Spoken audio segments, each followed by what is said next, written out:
Assalomu alaykum, Qizlar akademiyasining qadrli tinglovchilari. Biz sizlar bilan restoran ochish qoidalari haqida gaplashyapmiz. Bugun men restoranning barcha moliyaviy masalalarini aytib beraman. Bu mavzu juda muhim. Istalgan biznesdan, restoran ochishdan ham asosiy maqsad bu foyda olish.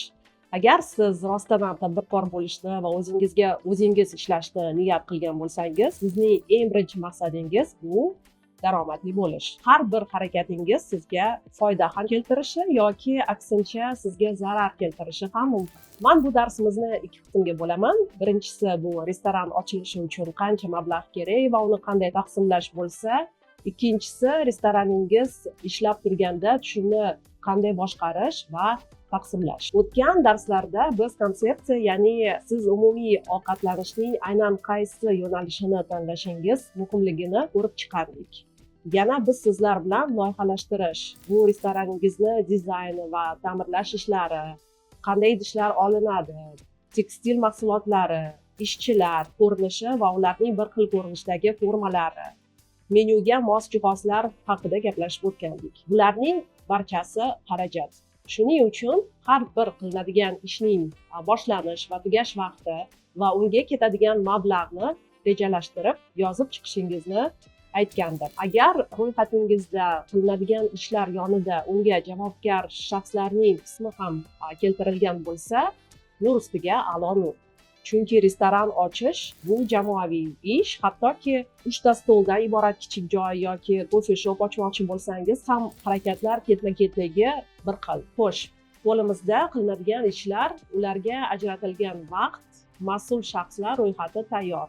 Endi esa hisob-kitob ishlariga o'tamiz. Bu tuzilgan rejada siz har bir qadamingizni baholab borasiz. Loyiha dizayni nechta pul bo'ladi?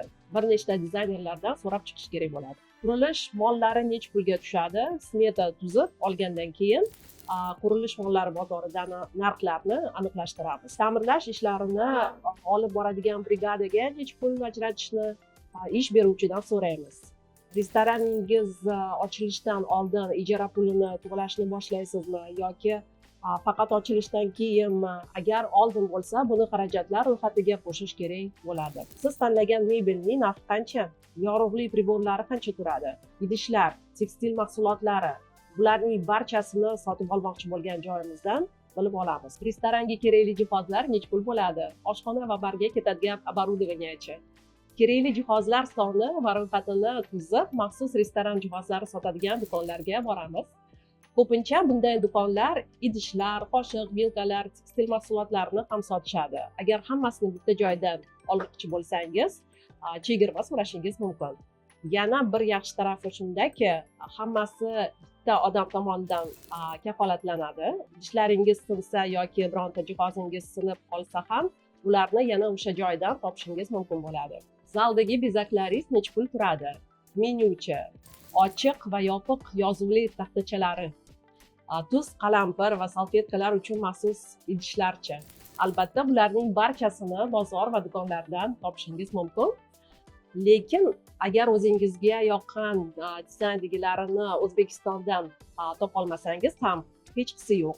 Siz ularni onlayn tarzda buyurtma qila olasiz. Yodda tuting, bu holatda sizda qo'shimcha xarajatlar bo'ladi. Tovarlaringizni yetkazish uchun logistikaga to'lov qilishingiz kerak bo'ladi. Shunday bo'lgan taqdirda ham siz sifatli mahsulotlarni arzonroq narxlarda topishingiz mumkin. Reklamani ham unutmaymiz. Ta'mirlash ishlari boshlanganidan restoran ochilgunicha qadar o'rtacha 1,5 oydan 3 oygacha vaqt ketadi. Siz bu vaqt davomida ijtimoiy tarmoqlarda o'z sahifangizni ochib, obunachilar yig'ib borishingiz kerak. Shunda restoran ochilish vaqtiga kelib, sizni odamlar taniydi, biladi, sizni kutadi va sizda kichik bo'lsa-da mijozlar jamoangiz bo'ladi. SMM, grafik dizayni, mobilografiya, Instagramda reklama berish, bularning barchasi yaxshigina xarajat bo'ladi. Mablag' albatta sizniki. Mablag' har doim chegaralangan miqdorda bo'ladi. Uni qanday qilib sarflashi bu sizning ixtiyoringiz.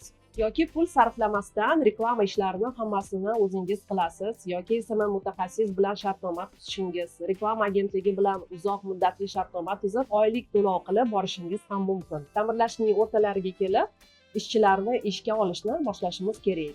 sizga qanday xodimlar kerak bo'lishi va ularni qanday boshqarish haqida keyingi darslarimizda aytib o'taman. Lekin biz o'z yo'nalishimizni tanlab, rejalashtirib bo'lganimizni o'zida bizga kimlar va qanday mutaxassislar kerak bo'lishini haqida tasavvurga ega bo'lamiz. Necha nafar oshpazlar, konditorlar, novvoy, ofitsiantlar, farroshlar, idish yuvuvchilar, kassir, barista, barmen, boshqaruvchi va albatta buxgalterlar bo'ladi. Restoraningiz ish soatlari qanday bo'ladi? Agar siz har kuni ertalabdan kechgacha ish soati qilmoqchi bo'lsangiz, ishchilarning kunda 16 soatlab ishlay olmasligini, ular ham dam olishi kerakligini hisobga olishingiz kerak. Ish soatidan tashqari xodimlaringizni vazifalarini va ularga to'lanadigan oylikni ham aniqlab olishingiz kerak bo'ladi. Restoraningiz hali ochilmagan bo'lsa ham, ishchilarni rasmiy ishga olib, ularga ish o'rgatishingiz va shu vaqt davomida oylik ham to'lashingiz kerak. Bu ham xarajatlar qatoridan joy oladi. Xo'sh, yuqoridagi bosqichlarga ketadigan xarajatlarni hisoblab olganimizdan keyin bizda loyihamizni amalga oshirish uchun kerak bo'ladigan taxminiy byudjet summasi kelib chiqadi. Lekin bu taxminiy, shuning uchun uni biroz oshirib yozamiz. Force major holatlar uchun 10-20% qo'shganimizdan so'ng bizga jami nechta pul kerak bo'lishini ko'ramiz. Demak, endi oldinga katta qadam tashlaymiz. Tasavvur qiling, restoran ochib bo'ldik. Oldingi darslarda aytib o'tganimdek, siz tanlagan yo'nalishga qarab, foydaga 3 oydan 1 yilgacha bo'lgan muddatda chiqish mumkin. Bu nima degani? Bu degani biz birinchi o'rinda ijara pulini, ishchilar oyligini, soliqlar, mahsulotlarni sotib olishga ketadigan summani va oyga qancha sotuv qila olishimizni tushunishimiz kerak. Keling, oddiy bir vazifa bajarib ko'ramiz. Keling, misol uchun mahalladagi joylashgan qandolatchilik mahsulotlarini chiqaradigan joyni ko'rib chiqamiz. Bizga kerak bo'ladigan joy 100 kvadrat metrli joy va biz uni 10 million so'mga ijaraga oldik. Bizda 2 nafar konditor, 2 nafar novvoy, 2 nafar kassir, 1 nafar farrosh, 2 nafar ofitsiant ishlaydi va o'zingiz ham boshqaruvchi ham buxgaltersiz. Ishchilarning oyligi uchun oyga 35 million so'm sarflaysiz. Soliqlarga 5 million so'm deb oling. Mahsulotlarni sotib olishga o'rtacha 80-100 million so'm kerak bo'ladi. Kommunal xizmatlar uchun 5 million so'm deylik. Qo'pol qilib aytganda oyga 155 million so'm pul sarflanadi. Endi esa bitta tort yoki pirog 250 ming so'm tursa, siz sarflaydigan summangizni chiqarib olish uchun bunday tortlaringizdan oyga 620 ta, kuniga 20 tadan sotishingiz kerak bo'ladi. Xo'sh, endi bu tort va piroglarni pishiradigan xodimlaringiz yetarlimi? Ular ulguradimi? Va eng asosiy savol, ularni sota olasizmi? Agar javobingiz ha bo'lsa, unda olg'a. Shu qadamdan o'ta olsangiz, reklama, sarafan, radio yordamida foydaga chiqa olasiz. Yurib turgan restoranda mehmonga ko'rinmaydigan juda ko'p xarajatlar bo'ladi va man yangi restoratorlarga, yangi ish boshlayotganlarni ogohlantirib, yordam berishni xohlayman. Bu kursdan keyin loyihalaringizni amalga oshirish uchun qancha summa kerak bo'lishini tasavvur qilishingiz uchun. Men bu xarajatlarni sanab o'taman, lekin siz ularni qisqartirishga urinmang. Qaysidir xarajatlarni biroz kamaytirish mumkindir, lekin bular doimiy xarajatlar hisoblanadi. Bu ishchilarning tibbiy ko'rikdan o'tkazish, ishchilar uchun tushlik va uniformalar, restoranni dezinfeksiya qildirish, yozgi ayvonlarni tozalash uchun ketadigan summa, oshxona jihozlarini yaroqligini tekshirish uchun va kerakli paytda ta'mirlash ham kerak bo'ladi. Internet uchun, bank xizmatlari va restoran dasturi, programma обеспечения uchun abonent to'lovlarini ham xarajatga kiritamiz.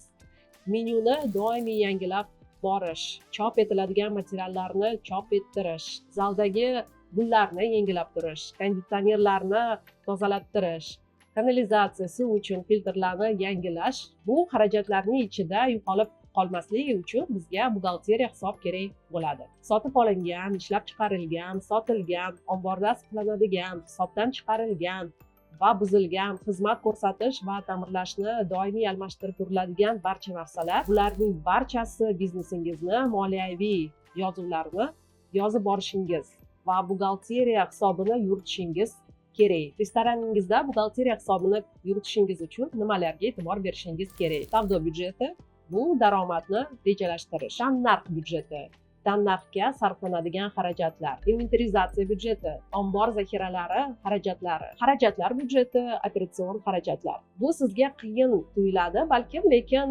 minimal moliyaviy savodxonlikka ega millionlab odamlar o'z pullarini boshqaradilar. Eng muhimi, harakatdan to'xtamang, xohlasangiz hammasi o'xshaydi. Keyingi darslarda ko'rishguncha xayr.